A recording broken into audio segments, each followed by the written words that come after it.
गोंदिया जिल्ह्याच्या गोरेगाव तालुक्याअंतर्गत येणारा गंखेरा ते पोरगाव, पोरगाव ते सिलेगाव या सिमेंट रस्त्याचे भूमिपूजन 1 वर्ष आधी म्हणजे सप्टेंबर 2023 मध्ये करण्यात आले होते। मात्र वर्ष लोटून सुद्धा कंत्राटदाराने रस्त्याचे काम पूर्ण न केल्याने जिल्हा परिषद अध्यक्ष पंकज रहांगडाले यांनी तिरोडा विधानसभा क्षेत्राचे आमदार विजय रहांगडाले यांनी रस्त्यावर बसून ठेकेदाराविरुद्ध आणि प्रधानमंत्री सडक योजनेच्या अधिकाऱ्यांविरुद्ध आंदोलन केले। गोंदिया जिल्ह्यातील भारतीय जनता पक्षाचे तिरोडा विधानसभा क्षेत्रातील एकमेव आमदार विजय रहांगडाले यांनी आपल्या विधानसभा क्षेत्रांतर्गत येणाऱ्या गोरेगाव तालुक्यातील गंखेरा ते पुरगाव असा 6 किलोमीटरचा सिमेंट रस्ता तयार करण्यात येत असून या रस्त्याचे भूमिपूजन करण्यात आले होते। कंत्राटदाराने काही ठिकाणी कामाची सुरुवात सुद्धा केली, मात्र वर्ष लोटूनही काम पूर्ण न झाल्याने संतापलेल्या गावकऱ्यांनी याची तक्रार आमदार विजय रहांगडाले यांनी जिल्हा परिषद अध्यक्ष पंकज रहांगडाले यांच्याकडे केली। त्यानंतर अध्यक्ष आणि आमदार महोदयांनी स्वतः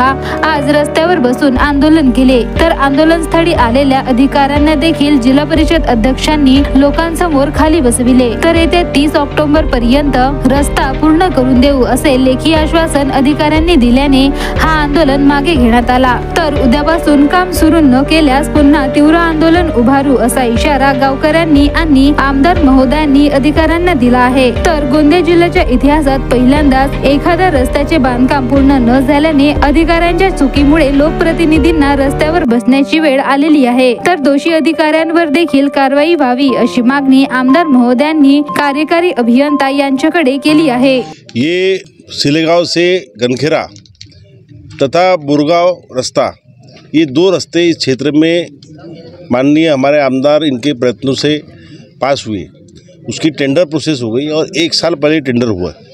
उसके बाद उसका सम्माननीय आमदार साहब और मैंने दोनों ने मिलकर और सभी यहाँ के ग्रामीण भाग के सभी लोग थे और सबने मिलकर इसका भूमि पूजन किया। आज भूमि पूजन होने के बाद ठेकेदार ने इसका काम चालू किया और 1 साल हो गया है और रास्ता बना नहीं।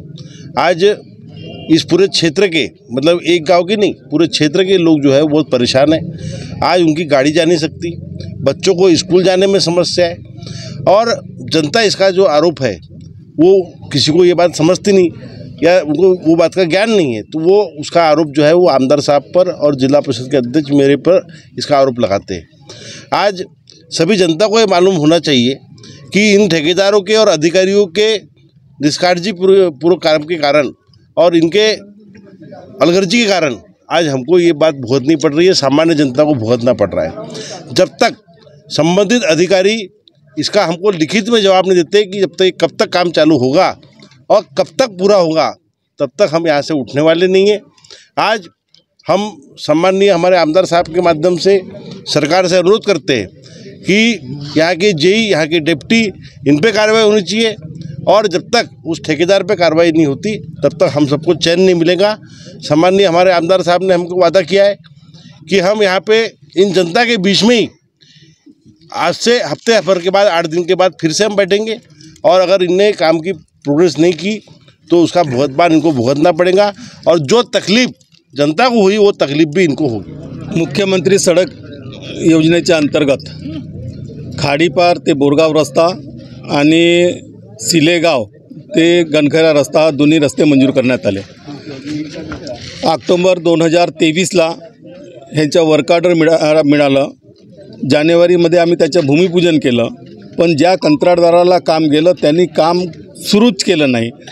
काही दिवस काम सुरू केलं आणि फक्त 3.5 किलोमीटर जो रस्ता जवळजवळ 16 किलोमीटर आहे, दोन्ही रस्ते मिळून 3.5 किलोमीटर WBM केलं आणि CD वर्कचे जे काम होतं ते केलं आहे। पूर्ण रस्ता त्यांनी 16 किलोमीटर खोदून ठेवला आहे आणि त्यामुळे लोकांना एवढा त्रास होतो ज्याच्या त्रासाबद्दल आपण बोलू शकत नाही आणि लोकांच्या मनात आमच्या प्रति आक्रोश निर्माण झाला की आमदारामुळे हे काम होऊ शकलं नाही।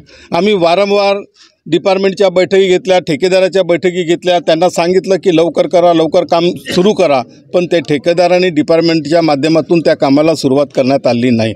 आम्ही ह्याची तक्रार बांधकाम मंत्री महोदय यांच्याकडे केली, त्याचबरोबर गिरीश महाजन साहेबांकडे केली आणि त्यांच्या सीला सुद्धा केली, पण त्यांच्यावर ह्या प्रकारची कारवाई झाली नाही। पण त्याची सूचना त्यांनी दिली की लवकर काम सुरू करण्यात यावा। आज सर्व गावकऱ्याचे लोक गावातील लोक ह्या परिसरातील इथं जमा झाले आणि मी सुद्धा ह्या उपोषणाला बसलो की जोपर्यंत तुम्ही एक टाईम बाउंडेड प्रोग्राम लिहून देत नाही की एका महिन्यामध्ये आम्ही एवढं काम करू तेव्हापर्यंत आम्ही इथून उठणार नाही आहे. आज कार्यकारी अभियंता इथं आले, माझी साहेबांशी बोलणी झाली, AC मॅडम आहे त्यांच्याशी बोलणी झाली. त्यांना सांगितलं की ऑक्टोबर 30पर्यंत हा काम पूर्ण झाला पाहिजे. तो त्याचबरोबर ज्यामुळे ज्यांची जो काय ज्युनियर इंजिनियर असो, डेप्टी इंजिनियर असो, यांची 100% जबाबदारी असते की त्यांनी काम करून घ्यायला पाहिजे. त्यांनी काम करून घेतलं नाही, त्यांच्यावर सुद्धा विभागाच्या माध्यमातून कारवाई करा. ठेकेदारालाही उशीर होत असेल त्याच्यावर कारवाई करा आणि तातडीनं 2 महिन्याच्या आतमध्ये हा रस्ता पूर्ण करा. आम्ही आज त्यांना अल्टिमेटम दिला आहे की आज आम्ही इथं बसलो आहोत, प्रेमानं बसलो आहोत.